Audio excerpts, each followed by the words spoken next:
آمین۔ سورہ صافات کے دوسرے رکوع میں اہل جنت کے ایک مکالمے کا تذکرہ تھا، جس سے یہ اندازہ ہوگا کہ کس قدر سادہ مزاج متواضع وہ لوگ ہوں گے کہ جو اللہ تعالیٰ کے فضل و کرم سے جنت میں داخل ہوں گے۔ قال قائل منہم، ان میں سے ایک کہے گا کہنے والا، انی کان لی قرین، یہ اہل جنت ہیں، آپس میں گفتگو کر رہے ہیں، میرا ایک ساتھی تھا، دوست تھا، یقول وانک لمن المصدقین، مصدقین، وہ مجھ سے کہا کرتا تھا کہ تمہیں کیا ہو گیا ہے، تم رسول کی تصدیق کر رہے ہو، کتنی بے تکی بات ہے،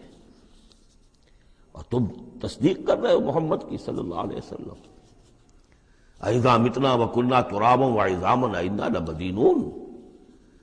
کیا جب ہم مر جائیں گے اور ہم ہو جائیں گے مٹی اور ہڈیاں، ہڈیاں بھی گڑی سلی ہوں گی اور سڑی گلی ہوں گی، اور یہ کہ مٹی، باقی جسم تو مٹی بن چکا ہوگا، تو کیا پھر ہمیں کوئی جزا ملے گی، بدلہ ملے گا؟ قال هل انتم مطلعون، تو کہے گا وہ کوئی کہنے والا کہ کیا تم لوگ دیکھنا چاہتے ہو، جھانک کر دیکھو گے، تمہارا وہ دوست جو تمہیں گمراہ کرنے کی کوشش کرتا تھا وہ کہاں ہے، کس حال میں ہے، دیکھنا چاہو گے؟ یعنی اہل جنت کے لیے یہ اہتمام بھی کیا جائے گا۔ فاطلع، تو وہ جھانک کر دیکھے گا، فرآہ فی سواء الجحیم، تو دیکھے گا اس کو جہنم کے، دوزخ کے گویا کہ بیچوں بیچ اس کی تہہ میں۔ قال، وہ کہے گا، تاللہ ان کدت لتردین، خدا کی قسم تم تو قریب تھے کہ مجھے بھی برباد کرتے، مجھے بھی گراتے یہاں، یعنی یہ تو اللہ کا بڑا فضل ہوا کہ میں نے تمہاری باتوں پر زیادہ دھیان نہیں دیا، اور جو بات میرے دل کو لگ گئی تھی، جو بات مجھے بھلی لگی تھی، جس کی گواہی میری قلب کی گہرائیوں سے برآمد ہوئی، میرے دل نے جس کو حق جانا میں نے اسے قبول کیا،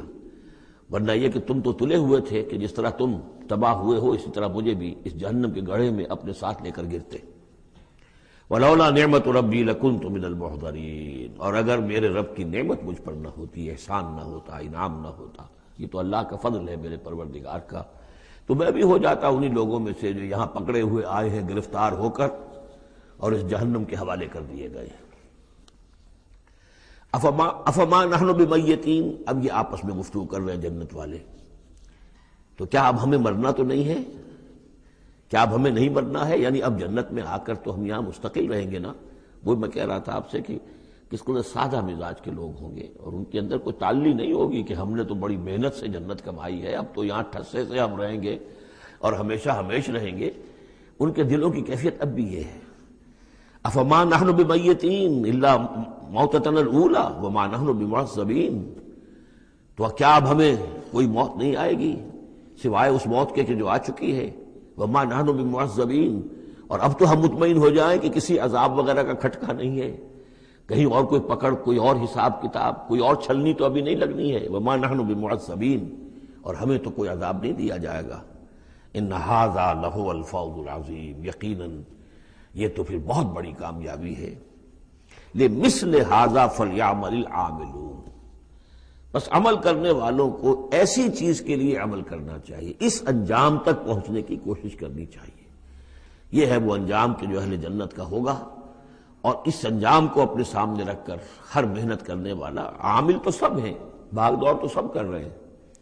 دنیا پیش نظر ہے، دنیا بھی بغیر بھاگ دوڑ کے تو نہیں ملتی، محنت ہوتی ہے، دن رات کی ہوتی ہے، خون پسینہ ایک کر کے دنیا ملتی ہے، لیکن یہ ہے کہ اصل میں یہ خون پسینہ جو ہے انسان کا وہ اتنا قیمتی ہے کہ اس کے عوض تو یہ جنت حاصل کرنی چاہیے، نہ یہ کہ محض دنیا کی چند روزہ زندگی کے عیش و آرام اور صرف اس کی زیبائش و آرائش۔ اذالک خیر نزلا ام شجرۃ الزقوم، بھلا یہ کیفیت بہتر ہوگی، یہ انجام بہتر ہوگا، یا وہ ایک مہمان نوازی کے اعتبار سے، نزل پہلی مہمان نوازی، ام شجرۃ الزقوم،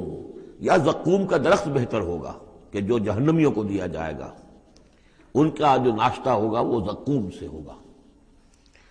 انا جعلناها فتنۃ للظالمین، ہم نے اس درخت کو ظالموں کے لیے، کافروں کے لیے فتنہ بنا دیا۔ اس کا ذکر آ چکا ہے سورہ بنی اسرائیل میں کہ یہ جو درخت ہے زقوم، قرآن کہتا ہے کہ جنت جہنم میں ہوگا، جہنم تو آگ کی جگہ ہے، تو وہاں درخت کیسے ہو جائے گا؟ کہاں درخت کہاں آگ؟ تو ہم نے اس کو فتنہ بنا دیا ہے۔ وہ لوگ سب ساری چیزیں جو ہے اس دنیا کے قوانین پر قیاس کر رہے ہیں، اس عالم کے قوانین یہ نہیں ہے، اس قوانین اور ہیں۔ یہاں کی آگ تو ایک دفعہ جلا دیتی ہے تو انسان مر جاتا ہے، وہاں کی وہ آگ جلائے گی لیکن مرنے نہیں دے گی۔ یہاں کھال جھلس گئی تو پھر کوئی لمبی چوڑی جو ہے وہ پلاسٹک سرجری کی جائے تو شاید دوبارہ کچھ ہو جائے، ورنہ یہ کہ خود بخود تو نہیں آ جائے گی۔ لیکن وہاں یہ ہے کہ جیسے ہی کھال جھلس جائے گی اور کھال اللہ تعالیٰ ان کو عطا کر دے گا۔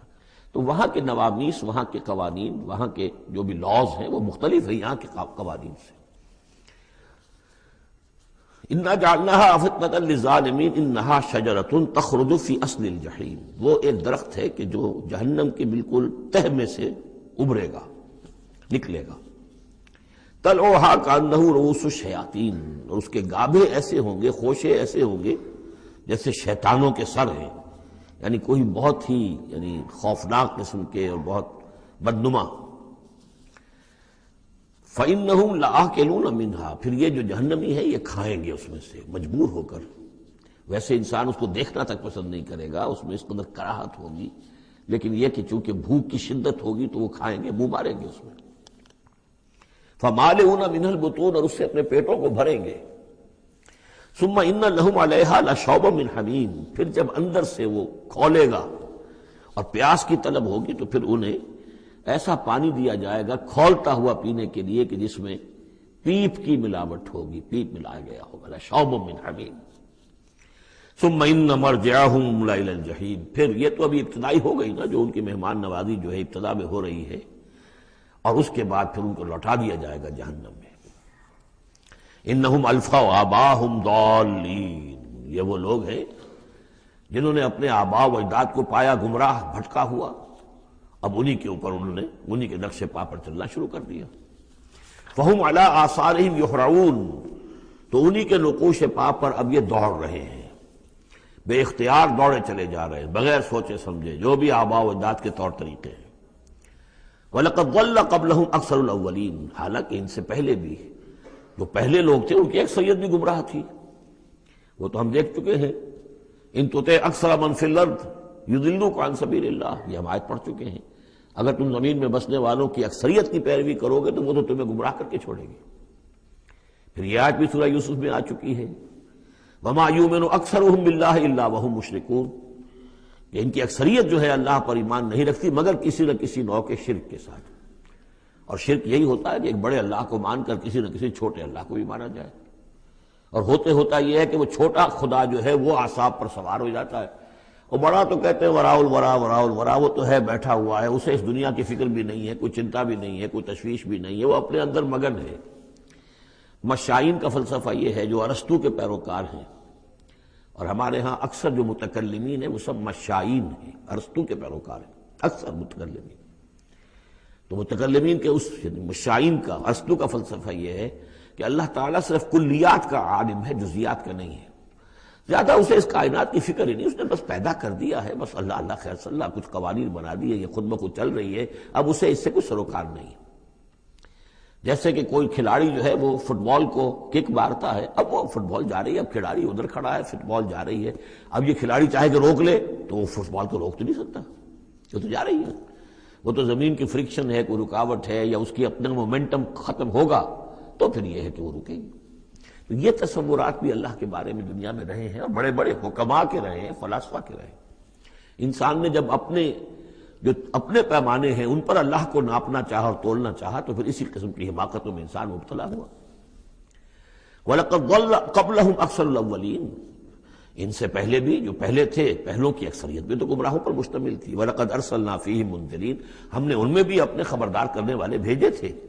فَانظُرْ كَيْفَ كَانَ عَاقِبَةُ الْمُنذَرِينَ، تو دیکھ لو کیسا انجام ہوا ان کا جن کو خبردار کر دیا گیا تھا۔ قوم نوح کا کیا انجام ہوا، قوم ہود کا، قوم صالح کا، قوم شعیب کا، اور سدوم اور عمورہ کے شہروں کا، تو دیکھ لو کیا کیا انجام ہوا۔ الا عباد اللہ المخلصین، البتہ ان میں سے جو اللہ کے خاص بندے تھے اللہ نے ان کو بچایا۔ وَلَقَدْ نَادَانَا نُوحٌ فَلَنِعْمَ الْمُجِيبُونَ،